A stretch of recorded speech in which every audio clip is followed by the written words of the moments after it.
Hello everyone, welcome my channel. मेरा नाम है विक्रम गुप्ता। लास्ट वीडियो में हमने मिसलेनियस एग्जांपल्स में 3 एग्जांपल्स कर लिए थे।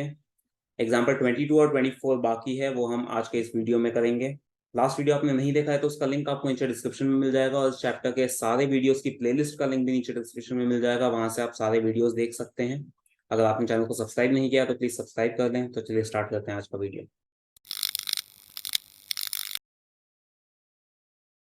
तो हम एग्जांपल नंबर 22 करते हैं। इसमें हमें एक वर्ड दिया गया है अगेन। इसमें 5 लेटर्स हैं। इन पांचों लेटर्स को अरेंज करके कितने वर्ड्स बनेंगे पहले हमें वो बताना है। तो सबसे पहले हम टोटल नंबर ऑफ वर्ड्स निकाल लेते हैं।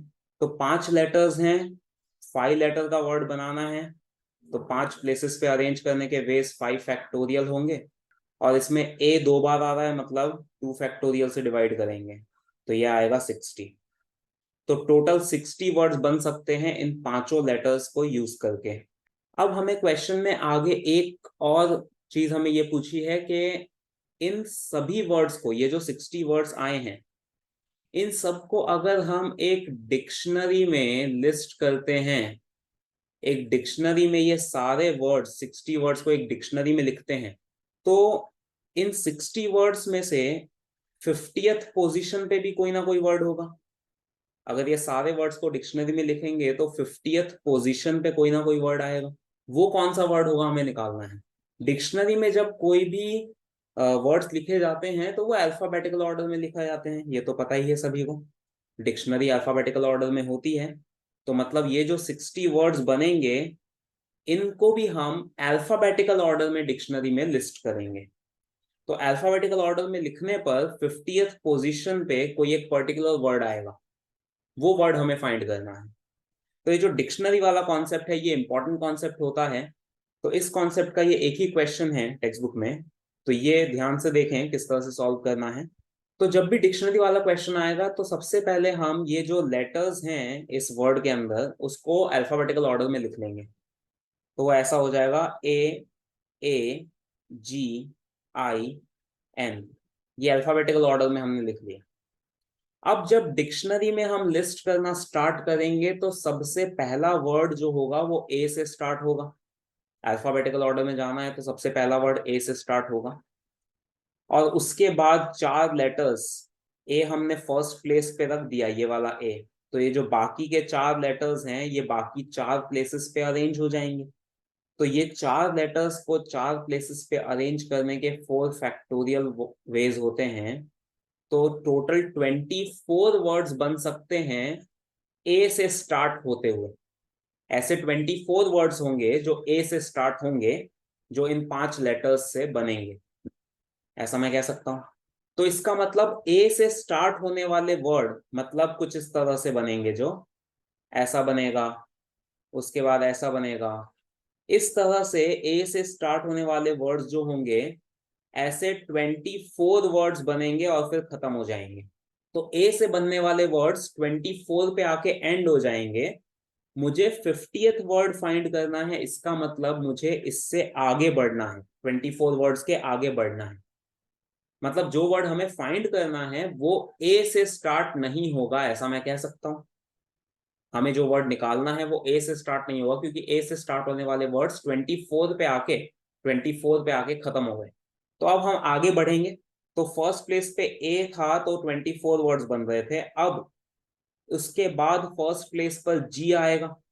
वापस से ए तो आएगा नहीं, ए से बनने वाले सारे वर्ड्स यहां हम लिख चुके हैं। तो अब फर्स्ट प्लेस पर जी आएगा। अब बाकी के 4 प्लेसेस पे 4 लेटर्स, जी को हमने फर्स्ट प्लेस पे रखा, तो ये जो 4 लेटर्स बचे हैं इन चारों को अरेंज करेंगे तो वो अरेंज होंगे 4 फैक्टोरियल। और ए 2 बार रिपीट हो रहा है इस बार। यहां पर ये 4 प्लेसेस में ए रिपीट नहीं हो रहा था, इसलिए हमने डिवाइड नहीं किया। यहां पर इन 4 प्लेसेस पे ए रिपीट होगा तो हमें 2 फैक्टोरियल से डिवाइड करना होगा। तो ये 12 वर्ड्स आएंगे। तो इसका मतलब ये हुआ कि जब हम ए के बाद आगे बढ़े, मतलब जी वाले वर्ड्स जब हमने लिखना स्टार्ट किए इस तरह से, ऐसा बनेगा जी से स्टार्ट होने वाला वर्ड, फिर उसके बाद ऐसा बनेगा। तो ऐसे बनाते बनाते हमने 12 वर्ड्स बनाए और फिर जी वाले वर्ड्स खत्म हो गए। जी से बनने वाले वर्ड्स 12 वर्ड्स बने और फिर एंड हो गए। तो यहां तक टोटल 36 वर्ड्स बन चुके हैं, ऐसा कह सकता हूं स्टार्टिंग से। हमें 50th वर्ड फाइंड करना है, मतलब हमारा जो वर्ड है वो जी से भी नहीं स्टार्ट होगा, क्योंकि जी वाले वर्ड भी 36 पोजीशन पे आके एंड हो जाएंगे। जी वाले तो 12 वर्ड्स ही बन रहे हैं, लेकिन टोटल 36 वर्ड्स बन चुके हैं, तो जी से बनने वाले वर्ड्स भी 36th पोजीशन पे खत्म हो जाएंगे। तो हमें नेक्स्ट लेटर पे जाना होगा। हमारा जो वर्ड है वो जी से स्टार्ट नहीं हो रहा है, तो अब हम नेक्स्ट लेटर पे जाएंगे। तो अब जी के बाद आएगा आई। फर्स्ट प्लेस पर आई रखते हैं, तो बाकी के 4 लेटर्स 4 प्लेसेस पे अरेंज होंगे। आई को हमने फर्स्ट प्लेस पे रखा, तो ये जो 4 लेटर्स हैं उनका अरेंजमेंट होगा 4 फैक्टोरियल, और ए 2 बार रिपीट हो रहा है इन चारों में, तो डिवाइड बाय 2 फैक्टोरियल। फिर से 12 वर्ड्स बनेंगे। तो इसका मतलब ये हुआ कि जो हम जी के बाद आई वाले वर्ड्स बनाना हमने स्टार्ट किए, इस तरह से जो बनेंगे, ये बनेगा, इसके बाद ऐसा बनेगा, तो इस तरह से ये भी 12 वर्ड्स बनेंगे और फिर खत्म हो जाएंगे। तो इसका मतलब 48th पोजीशन पे ये भी फिनिश हो गए। आई से बनने वाले वर्ड्स भी 12 वर्ड्स बने, 36 के बाद 12 और आए, मतलब 48th पोजीशन पे आके वो भी एंड हो गए। हमें 50th वर्ड फाइंड करना है, मतलब हमारा वर्ड आई से भी स्टार्ट नहीं होगा, क्योंकि वो 48 पे आके खत्म हो गए। तो अब हम आई के भी आगे बढ़ेंगे। अब हम फर्स्ट प्लेस पे रखेंगे एन, लास्ट लेटर वही बचा है। तो फर्स्ट प्लेस पर जब एन रखते हैं, तो बाकी के 4 लेटर्स कितने वेज में अरेंज होंगे, एन को फिक्स किया हमने, तो ये 4 लेटर्स 4 फैक्टोरियल बाय 2 फैक्टोरियल, मतलब 12 वर्ड्स बनेंगे। तो 48 वर्ड्स बन चुके थे, उसके बाद 12 वर्ड्स और बने, मतलब 60 वर्ड्स हो गए। टोटल 60 वर्ड्स ही थे, तो एन से बनने वाले 12 वर्ड्स हुए, तो 60 वर्ड्स बन गए। अब हमारा जो वर्ड है वो 48 से 60 के बीच में ही आता है। 50th वर्ड हमें निकालना है, तो ये 48 और 60 के बीच में ही होगा। तो मतलब जो 48 और 60 के बीच में जो 12 वर्ड्स हैं जो एन से बन रहे हैं, उसी में हमारा वर्ड है। 50th वर्ड जो है वो उसी में है। तो जो हमें वर्ड फाइंड करना है वो एन से ही स्टार्ट होगा, ये हमें पता चल चुका है, क्योंकि 48 से 60 के बीच के सारे वर्ड्स एन से स्टार्ट हो रहे हैं। तो हमारा जो वर्ड है वो भी एन से ही स्टार्ट होगा। तो इसका मतलब हम एन को फर्स्ट प्लेस पर अब फिक्स कर देंगे। अब हमें उसको वहां से नहीं हटाना है, क्योंकि हमें पता चल चुका है कि हमारा वर्ड जो हमें फाइंड करना है वो एन से स्टार्ट होने वाला है। तो अब हम एन को फिक्स कर देंगे, तो अब हम ये कैलकुलेट नहीं करेंगे। एन को हमने फिक्स किया, अब हम ये जो बाकी के 4 लेटर्स हैं इनमें वापस से अल्फाबेटिकल ऑर्डर लगाएंगे। मतलब अब एन के बाद जो पहला वर्ड बनेगा, एन से स्टार्ट होता हुआ जो फर्स्ट वर्ड होगा, उसमें एन के बाद ए आएगा, अल्फाबेटिकल ऑर्डर में बनने वाले हैं। तो सेकंड प्लेस पे जब ए रखता हूं, तो बाकी 3 प्लेसेस पे ये 3 लेटर्स अरेंज होंगे 3 फैक्टोरियल वेज में। इसमें ए रिपीट नहीं हो रहा है 3 प्लेसेस पे, इसलिए डिवाइड नहीं किया। तो 48 के बाद 6 वर्ड्स, मतलब 54 पे पहुंच गए हम। तो इसका मीनिंग ये है कि 48 से 54 में 48 से 54 में जो 6 वर्ड्स बन रहे हैं वो एन ए से स्टार्ट होंगे, और उसी में हमारा वर्ड आता है, 50th वर्ड इसी में आता है। तो हमारा जो वर्ड है वो भी एन ए से ही स्टार्ट होगा। फर्स्ट प्लेस पे एन, सेकंड प्लेस पे ए। तो सेकंड प्लेस पे ए आएगा 50th वर्ड के अंदर, वो हमें पता चल चुका है, क्योंकि ये जो 6 वर्ड्स हैं 48 से 54 में, वो सारे वर्ड्स एन ए से बनने वाले हैं। तो 50th वर्ड भी एन ए से ही बनेगा, तो इसलिए सेकंड प्लेस पर ए आएगा, वो हमें पता है, तो उसको भी हमने फिक्स कर दिया। तो फिर से हम अब इसको सॉल्व नहीं करेंगे। अब थर्ड प्लेस पर वापस से ए रखेंगे, अल्फाबेटिकल ऑर्डर में जाना है तो बाकी की 2 प्लेसेस पे जी और आई अरेंज होंगे 2 फैक्टोरियल वेज में, मतलब 2 वर्ड्स बनेंगे। तो 48 पहले ही बन चुके थे, 48 प्लस 2 50 वर्ड्स बन रहे हैं। तो इसका मतलब ये हुआ कि 49 से 49 और 50 वर्ड जो है, 49th और 50th वर्ड, वो 2 वर्ड्स एन ए से बनने वाले हैं। 48 से 50 में 2 ही वर्ड्स आते हैं, 49th और 50th। तो वो 2 वर्ड्स एन ए से बनने वाले हैं, और हमें वही उन्हीं में से एक निकालना है, क्योंकि हमें 50th वर्ड चाहिए। तो 49th और 50th दोनों एन ए से बनेंगे, मतलब जो 50th वर्ड जो हमें फाइंड करना है वो भी एन ए से बनेगा। तो हमें जो वर्ड फाइंड करना है उसमें थर्ड प्लेस पर ए आएगा, ये हमें पता चल चुका है, तो हम उसको भी फिक्स कर देंगे। तो फिर से हमने ये इरेज कर दिया। अब फोर्थ प्लेस पर अल्फाबेटिकल ऑर्डर में जी और आई में से जी आएगा पहले।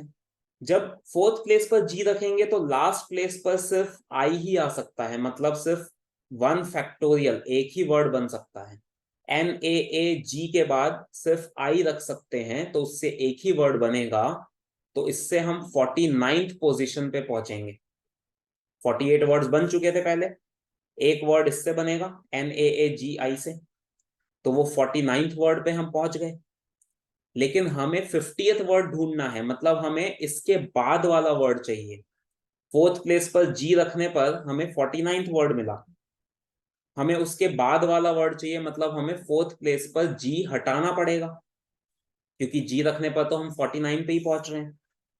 तो इसलिए अब हम NAA को तो फिक्स कर चुके थे, उसको नहीं हटाना है वहां से। जी को हम हटा देंगे क्योंकि जी रखने पर हम 50 पे नहीं पहुंच रहे हैं, तो जी को हटाकर हम आई रिप्लेस करेंगे। फोर्थ प्लेस पर जब आई रखेंगे तो लास्ट प्लेस पर सिर्फ जी बच जाता है, वही आ सकता है। तो यहां तक 49 वर्ड्स बन चुके थे, उसके बाद ये वाला वर्ड बनेगा, यही हमारा 50th वर्ड होगा जो हमें फाइंड करना था। तो इस तरह से हम डिक्शनरी के अंदर कोई भी एक पर्टिकुलर वर्ड फाइंड कर सकते हैं। सो बेसिकली आपको याद ये रखना है कि जब भी आप 50 को क्रॉस करें, जो वर्ड फाइंड करना है, यहाँ पे 50th फाइंड करना है, इसलिए जब भी 50 को क्रॉस कर रहे हैं या 50 पे पहुंच रहे हैं तो हम उस लेटर को फिक्स कर रहे हैं। एन रखने पर हम 50 को क्रॉस कर रहे थे, 60 पे पहुंच रहे थे, तो हमने उसको फिक्स किया। फिर ए रखने पर हम 50 क्रॉस करके 54 पे पहुंच रहे थे, तो उसको भी फिक्स किया। फिर से ए रखने पर हम 50 पे पहुंच रहे थे, क्रॉस नहीं किया लेकिन 50 पे पहुंच रहे थे, तो उसको भी फिक्स किया। जी रखने पर हम 49 पे पहुंचे, 50 के अंदर थे, तो इसलिए उसको हमने फिक्स नहीं किया, उसको फिर हमने रिप्लेस किया आई से। तो जब 50 या उसको क्रॉस करेंगे तो उस लेटर को फिक्स करना है, और 50 के अंदर है तो उस लेटर को रिप्लेस करके अगले लेटर पे जाना है। जो भी वर्ड, जो भी पोजीशन फाइंड करनी होगी उसके अकॉर्डिंग। यहाँ पे 50th निकालना था इसलिए मैं 50 कह रहा हूँ। 100th वर्ड निकालना होता तो हम 100 को जब क्रॉस करेंगे तो वो लेटर फिक्स करेंगे, और 100 के अंदर रहेंगे तो उसको रिप्लेस करके आगे बढ़ेंगे। ये बेसिक रूल होता है जो याद रखना है। तो इस क्वेश्चन में हमारा आंसर आ गया, 50th वर्ड होगा NAAIG। इन सभी वर्ड्स को, जो 60 वर्ड्स हैं, उन सबको डिक्शनरी में लिस्ट करने पर 50th पोजीशन पे ये वर्ड आएगा। तो आई होप ये सभी को क्लियर होगा। अब हम नेक्स्ट एग्जाम्पल पे जाते हैं। एग्जाम्पल नंबर 24 बाकी है, बस लास्ट एग्जाम्पल। 24th एग्जाम्पल भी इंपॉर्टेंट है, उसमें भी थोड़ा सा अलग कॉन्सेप्ट है जो हमने अभी तक नहीं किया है। यहाँ पर हमें ऐसा बोला है कि हमें 5 गर्ल्स और 3 बॉयज को अरेंज करना है एक रो में। टोटल 8 लोग हैं, तो हमें इस तरह से 8 प्लेसेस पे उन्हें बिठाना है। 8 लोगों को 8 प्लेसेस पे अरेंज करना है, और इस तरह से अरेंज करना है so that no two boys are together. कोई भी दो बॉयज साथ में नहीं होने चाहिए, तीनों अलग अलग होने चाहिए। हमने पहले एक कॉन्सेप्ट सीखा था जिसमें ऐसा था कि जब ये सारी चीजें एक साथ नहीं हो, जैसे अगर हमें ये बोलते कि 3 बॉयज साथ में नहीं होने चाहिए, 2 साथ में होंगे एक अलग होगा चलेगा, तीनों अलग अलग होंगे तो भी चलेगा, तीनों एक साथ नहीं होने चाहिए। तो उसके लिए हमने एक मेथड सीखा था कि हम टोटल वेज निकाल के उसमें से वो वेज माइनस कर देते थे जब तीनों बॉयज एक साथ हैं, तो हमें वो वेज मिल जाते थे जब वो तीनों साथ में नहीं है, या तो 2 साथ में है और एक अलग है, या तीनों अलग अलग है। उस केस में हम ये करते थे जब हमें सारे ऑब्जेक्ट्स को एक साथ नहीं रखना होता। लेकिन उसमें और इसमें फर्क है, यहां बोला है no two boys are together, मतलब तीनों तो साथ में नहीं चलेंगे, 2 साथ में और एक अलग ये भी नहीं चलेगा, क्योंकि इसमें भी ये दोनों एक साथ हो गए। नो टू आर टुगेदर, कोई 2 भी साथ में नहीं होने चाहिए। तो यहां पर हमें सिर्फ ये वाला केस चाहिए जब तीनों बॉयज अलग अलग बैठेंगे। इसलिए हम ये कॉन्सेप्ट नहीं लगा सकते, क्योंकि इसमें सिर्फ ये वाला केस ही माइनस होता है, ये वाला तो इंक्लूड हो जाता है। तो हमें दोनों ही नहीं चाहिए, हमें सिर्फ एक ही केस चाहिए। तो इसलिए ऐसे क्वेश्चंस में क्या किया जाता है वो देखें ध्यान से, ये अलग टाइप का क्वेश्चन है। तो अब ऐसे क्वेश्चंस में जब हमें कोई दो ऑब्जेक्ट भी साथ में नहीं रखने हैं या कोई दो पर्सन भी साथ में नहीं रखने हैं, तो सबसे पहले हम उनको अरेंज करेंगे जिसपे कोई रिस्ट्रिक्शन नहीं है। जैसे यहां पर बॉयज को साथ में नहीं बिठाना है, मतलब बॉयज पे रिस्ट्रिक्शन है, गर्ल्स पे रिस्ट्रिक्शन नहीं है, गर्ल्स कैसे भी बैठ सकती हैं। तो सबसे पहले हम ये 5 गर्ल्स को 5 प्लेसेस पे अरेंज कर देंगे इस तरह से। ये 5 गर्ल्स को हमने 5 प्लेसेस पे अरेंज कर दिया, तो ये कितने वेज में अरेंज होंगी? 5 फैक्टोरियल वेज में। गर्ल्स का अरेंजमेंट 5 फैक्टोरियल वेज में हो जाएगा 5 प्लेसेस पे। अब हम ऐसा बोलेंगे, ये जो गर्ल्स बैठी हैं इनके आसपास कितनी प्लेसेस हैं, मतलब ये वाली भी काउंट करनी है, फिर ये ये और ये, टोटल ये 6 प्लेसेस हो गई जहां मैंने क्रॉस किया है। इन 6 में से कोई भी 3 जगह पे अगर बॉयज बैठते हैं, सपोज बॉयज यहां 3 जगह पे बैठ रहे हैं, तो तीनों बॉयज अलग अलग बैठे हैं, साथ में नहीं है। या फिर सपोज बॉयज यहां बैठे हैं, यहां बैठे हैं और यहां बैठे हैं, तो भी वो तीनों साथ में नहीं है। या फिर सपोज बॉयज यहां बैठे हैं, फिर यहां पे और फिर यहां पे, तो भी साथ में नहीं है। तो ये 6 प्लेसेस जो मैंने क्रॉस की हैं, वहां पे कोई भी 3 प्लेसेस में अगर बॉयज बैठ जाते हैं तो वो साथ में नहीं होंगे। तो ये 6 में से 3 जगह पे बॉयज को अरेंज करने के वेज हो जाएंगे 6p3। 6 में से 3 जगह पर बिठाना है तो 6p3, फॉर्मूले से कर रहा हूं मैं यहाँ पे अभी। तो ये गर्ल्स का अरेंजमेंट, ये बॉयज का अरेंजमेंट मल्टीप्लाई करेंगे, बिकॉज एंड आ रहा है, गर्ल्स को भी अरेंज करना है एंड बॉयज को भी करना है। तो जब इसको मल्टीप्लाई करेंगे तो ये हमें टोटल वेज मिलेंगे जब कोई भी दो बॉयज साथ में नहीं है। तो इसको सॉल्व करके आंसर आ जाएगा 14400। तो इतने वेज में हम इन 8 लोगों को अरेंज कर सकते हैं जिसमें no two boys will be together. तो अब हमने एग्जांपल्स फिनिश कर लिए हैं इस चैप्टर के। तो आज के वीडियो में बस इतना ही, सारे एग्जांपल्स फिनिश हो गए हैं। अब आप मिसलेनियस एक्सरसाइज करके देख सकते हैं, कोई भी डाउट आता है तो मुझे नीचे कमेंट सेक्शन में बताएं। तो ये चैप्टर भी हमने अब फिनिश कर लिया है। अगर ये वीडियो आपको पसंद आया तो इसे लाइक और शेयर करें और चैनल को सब्सक्राइब करें। Thank you.